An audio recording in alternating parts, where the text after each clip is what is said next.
Hello everyone and again welcome back to my another mini vlog. আশা করি তোমরা সকলে খুব ভালো আছো। আর আমাদের আজ সকালবেলাতেই হঠাৎ করে প্ল্যান হলো মামাবাড়ি যাব, কারণ মামাবাড়িতে সংক্রান্তি পুজো, তার জন্য আমরা স্টেশন পৌঁছেও গেছি। হঠাৎ করে প্ল্যান হলো আর বেরিয়েও পড়লাম। তো দেখো গাছটায় কত আম ধরেছে, তাই না? ট্রেন প্রচণ্ড লেট ছিল, 10টায় রূপসী বাংলা এসছে 12:30টায়। মানে আমরা তো বসে বসে টায়ার্ড হয়ে গেছিলাম। দেখো 12টায় বাজে, এখন আর ট্রেনের কোনো নাম নেই।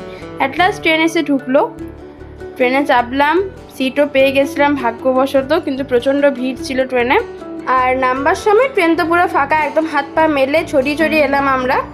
তো তারপর চলে এলাম পুরুলিয়া মামাবাড়িতে। আর এই দুটো মেয়েকে দেখে ডল বলছে, দেখ একটা তুই আর একটা আমি। হ্যাঁ সেই তোরে। আমরা মেনলি এসেছি সংক্রান্তি পুজোর জন্য, এটা হচ্ছে সন্ন্যাসী মেলা। মামাবাড়ি ঢুকে তো খেপু তার বন্ধুকে পেয়েই গেল।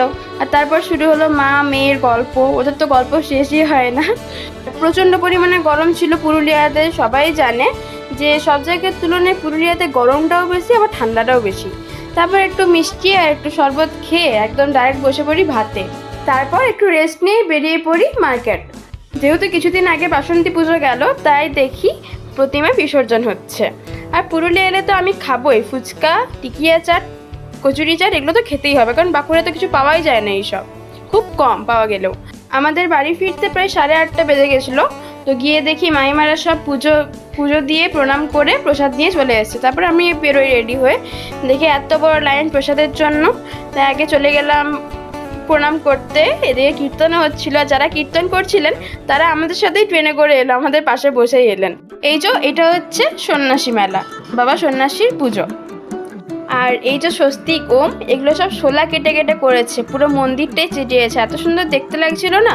আর এটাও শোলা দিয়ে বানানো, পুরোটা খুব সুন্দর দেখতে লাগছিল। আর তারপর আমরা পুজো টুজো দিয়ে প্রণাম সেরে বেরিয়ে দেখি বর্দা বৌদি এরা সব চলে এসছে। তারপর আমরাও দাঁড়িয়ে পড়ি প্রসাদের লাইনে। আর মন্দিরটা আমার মামাবাড়ির সামনেই একদম, তাই আমরা রাত করেই গেছিলাম প্রসাদ আনতে। কিন্তু অনেক ভিড় হয়েছিল, যেহেতু নরনারায়ণ সেবা হচ্ছিল, তাই খিচুড়ি একটু কম পড়েছিল, তাই খিচুড়ি বানানো হচ্ছিল। যেহেতু রাত হচ্ছিল, আমরা তাই এই সকল নিয়েই বাড়ি চলে এলাম। তো আজকের মতো এতটাই, দেখা হচ্ছে পরের এক সুন্দর ভিডিওতে।